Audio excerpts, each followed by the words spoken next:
à 15 h de l'après-midi, on t'appelle, on te dit on arrête de travailler. Mais les chantiers, tu l'arrêtes pas comme ça. On s'est donné rendez-vous à 19h30, 20h sur le chantier en disant bon, bah, on écoute le discours ensemble et on prendra les décisions qu'il faut prendre en fonction de ce qui se dit. Et en fait, il y a eu cette incompréhension quand on a annoncé que bah, tout métier qui ne pouvait pas être géré en télétravail devait continuer. Il vient de passer, il y a un travaux là qui vient de passer en direction Marseillais. Ah, mais ça va, ça doit être bien. Pendant qu'il était à l'estac, je l'ai pas eu. Voilà. Ben, je suis là, je suis au portail. Ouais. Tu as besoin de retour ou pas? Non, non, il est technique, t'inquiète. Ouais. Ça va.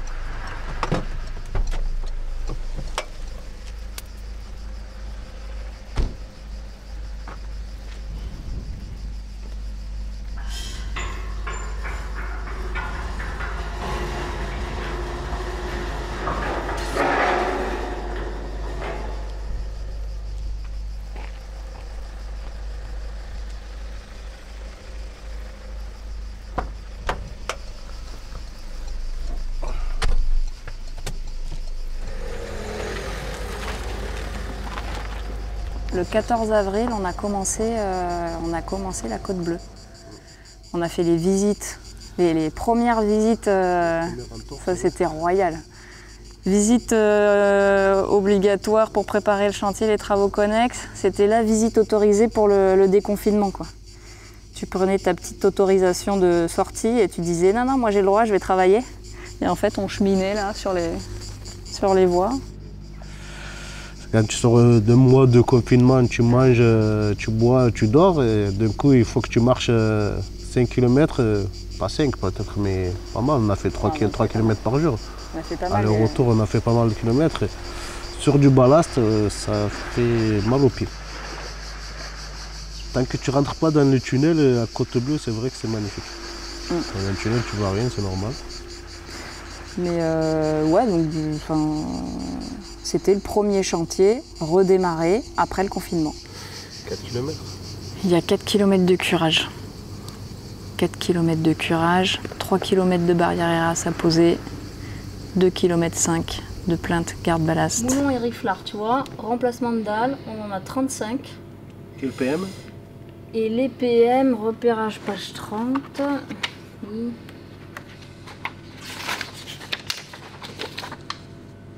Page 30 là. PM, là j'ai tout. Si tu veux, on fait une photocopie, on va voir.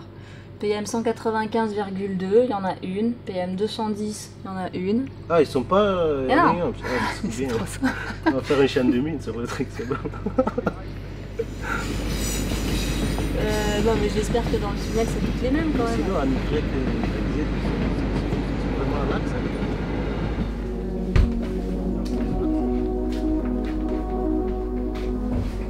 Il va revenir. Il a dû aller faire un point à l'estac, je pense. C'est qu'on lui dit qu'on pourrait poursuivre. Ouais. On m'en fout. On va voir.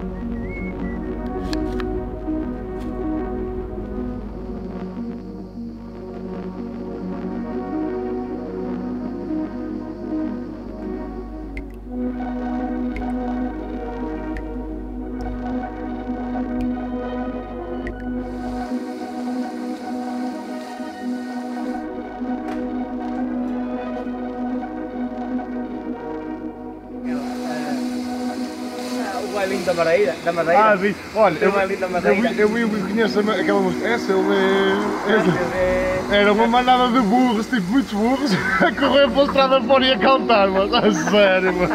Eu parti-me a rir. Tens de ver esse vídeo. É este som. É que é tudo.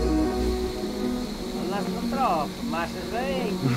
Ah, vias para aí os burros e fazer assim, um novo plantel que fica. Tchau, moço.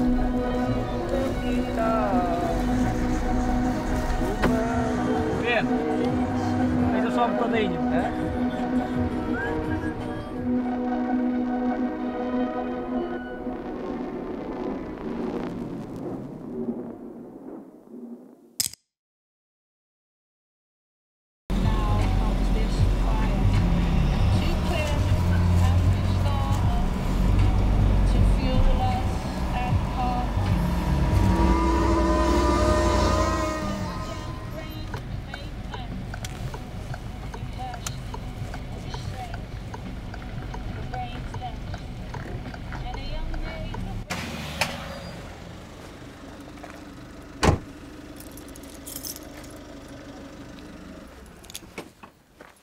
C'est toi qui les as envoyés là pour faire chier tout le monde?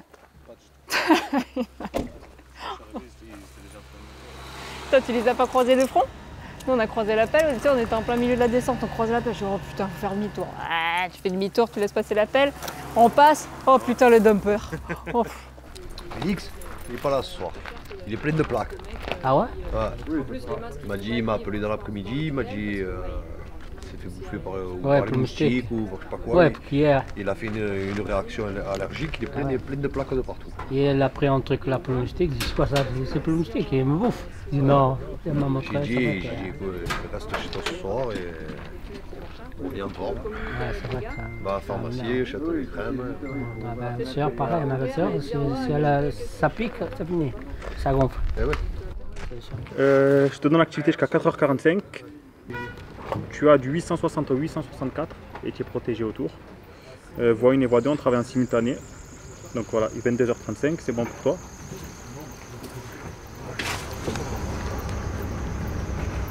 Plus tard ce soir. Ouais, on a gagné un petit peu là.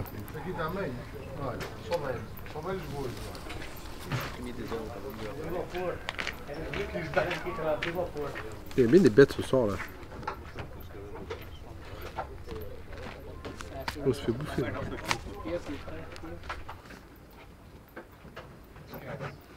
Le permis feu, aussi. Voilà, après je te donne un permis feu. Ça c'est bon. Le permis feu ce soir on est en zone jaune. Hein.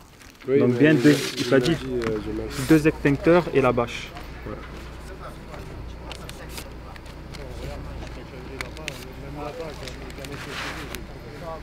Mais même avec les ventilations, la oui, ça sera jamais aussi efficace qu'on va quand même bouffer il y aura de la poussière, hein, faut pas se leurrer. Ouais. Mais du coup, la question, c'est savoir si on équipe les machines ou si on équipe le conducteur. Okay.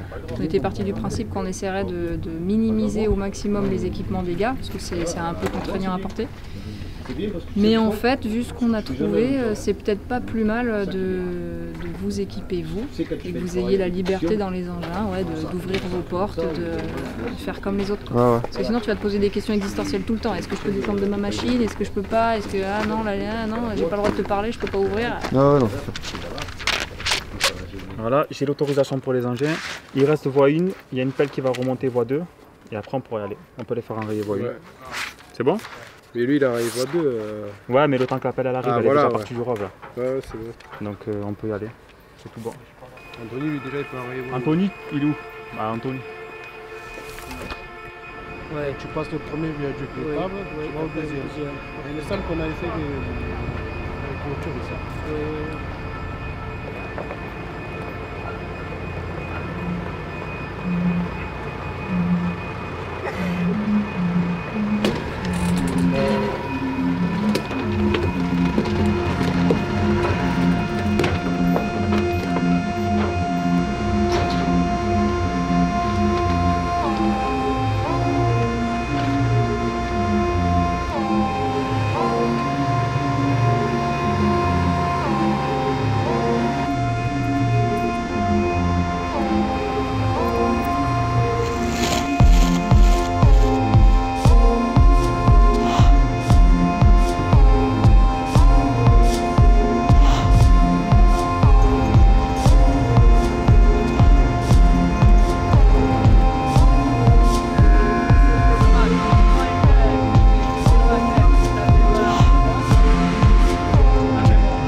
Il y a 4 km de curage.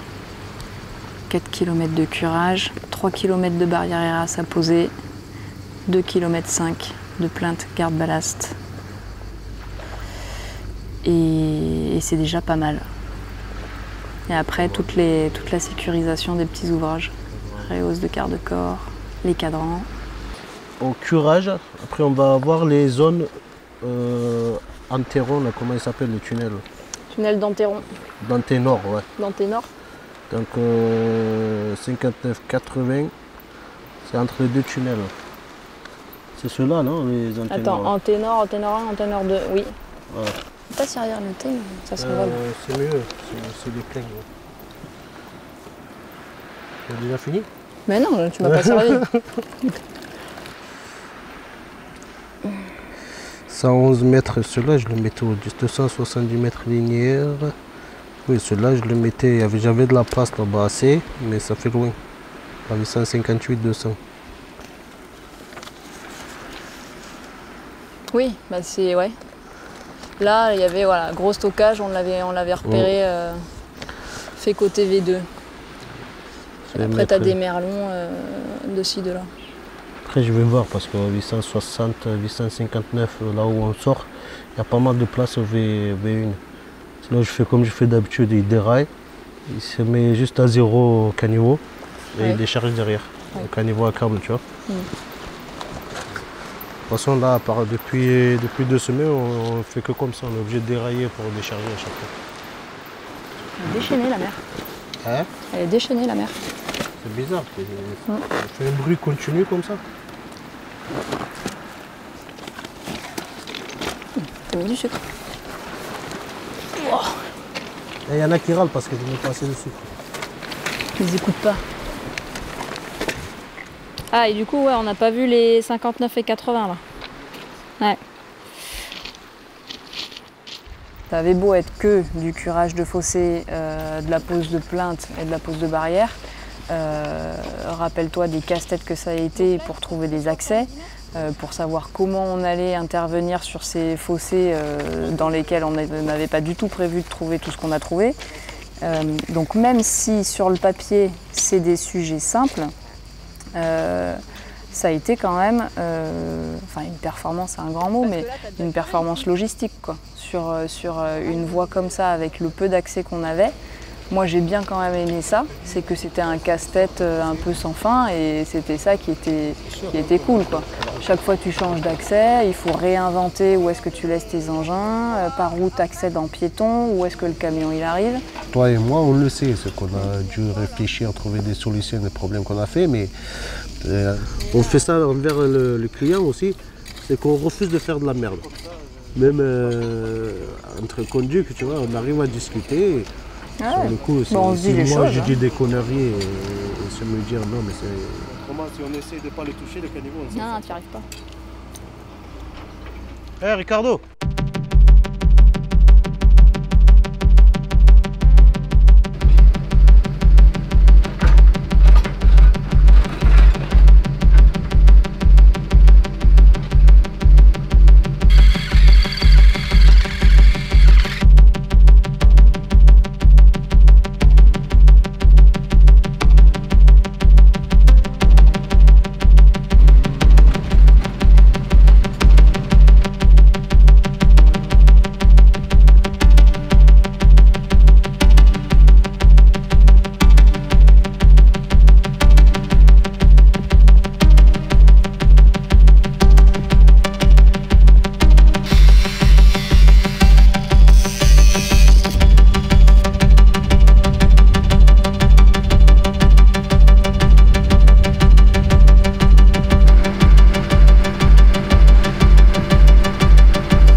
On fait quand même un métier, après j'ai toujours dit, c'est le truc que je dis toujours à mes gars quand ils commencent à être fatigués ou ils commencent à râler un peu, et je dis oh, on fait un métier pénible, donc personne ne vous a dit que ça allait être facile. Donc oui, des fois on travaille, il faut travailler sous la pluie, il faut travailler avec le froid, il faut travailler avec On n'est pas des artistes.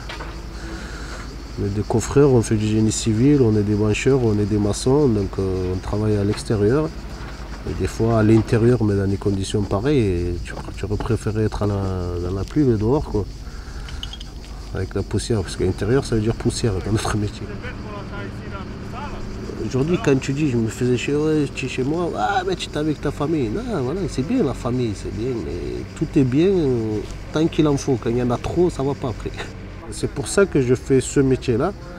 Parce que moi, il faut que j'alterne. C'est-à-dire, je ne peux pas rester trop enfermé, je ne veux pas trop rester dehors non plus, trop m'asseoir, trop rester debout. Donc, j'ai pensé ça, j'avais quel âge? J'avais quoi, 18 ans. Il faut que je fasse un truc où j'alterne les deux.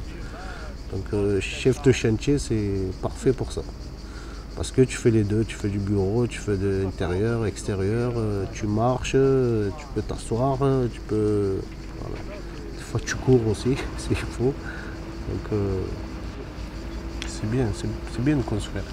C'est bien de construire et regarder quand tu as fini, tu te mets en face, là, tu regardes, et putain, ça dépend de ce que tu as fait, bien sûr. Tu regardes comme ça, voilà, et putain, c'est bien, on a bien sorti. Et là. Il faut qu'on soit fier. Si on repart et qu'on n'est pas fier, c'est qu'il y a un problème. Ouais, depuis la jeunesse, c'était comme ça. Ouais.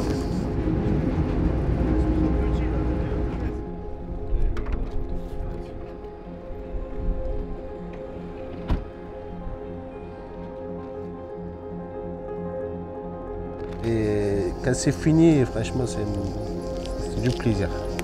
Je ne sais pas comment dire ça, mais c'est peut-être la fierté. Ouais, mais... Non, mais c'est la fierté, c'est ça. Et puis quand tu as la tête, quand tu es dans le dur, là, que tu n'en vois pas le bout, et qu'il y a toujours un moment dans un chantier, tu sais, où hop, ça bascule, où tu vois le bout arriver. Et ce moment-là, il est toujours...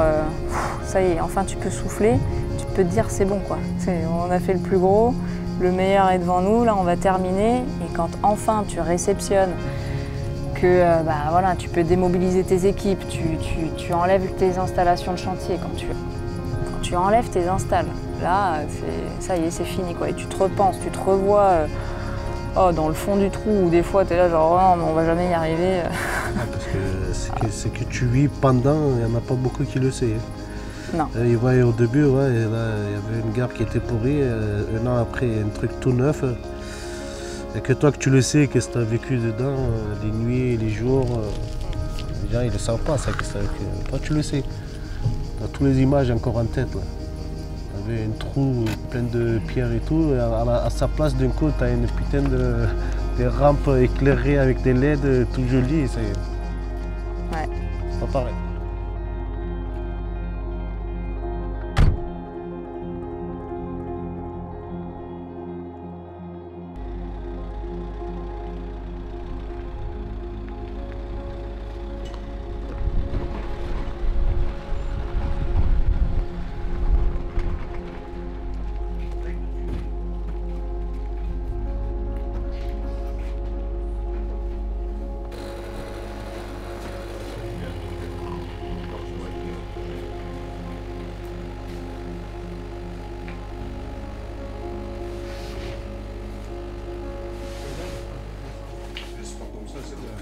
Ouais, c'est vrai, avec la bague.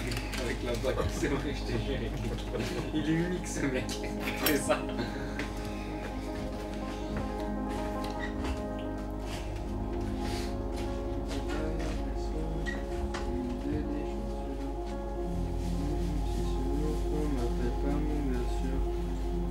Qu'est-ce que t'as dit? T'as une tête qui ressemble à toi. Ouais. Tu as une tête qui ressemble comme toi, je sais pas qu'est-ce que c'est.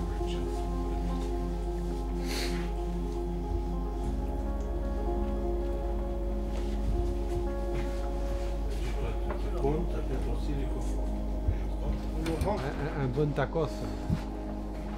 C'est mexicain, c'est mexicain le tacos. Il aurait un sombrero là.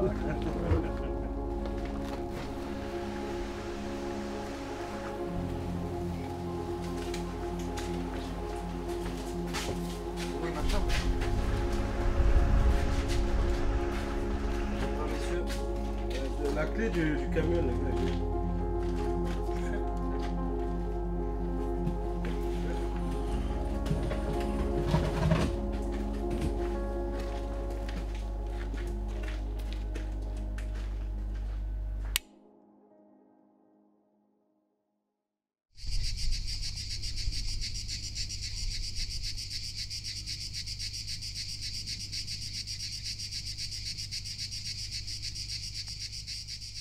un chantier, un projet, de toute façon, c'est qu'une succession de petites choses, quoi. Et tu as toujours, oui, bah, pour les 3 km de garde-ballast, il a fallu combien de platines, combien de platines 4000. Mais à toute petite échelle, c'est platine, par garde-corps, et tout ça mis bout à bout, bah, ça fait un projet comme celui de la Côte Bleue, quoi.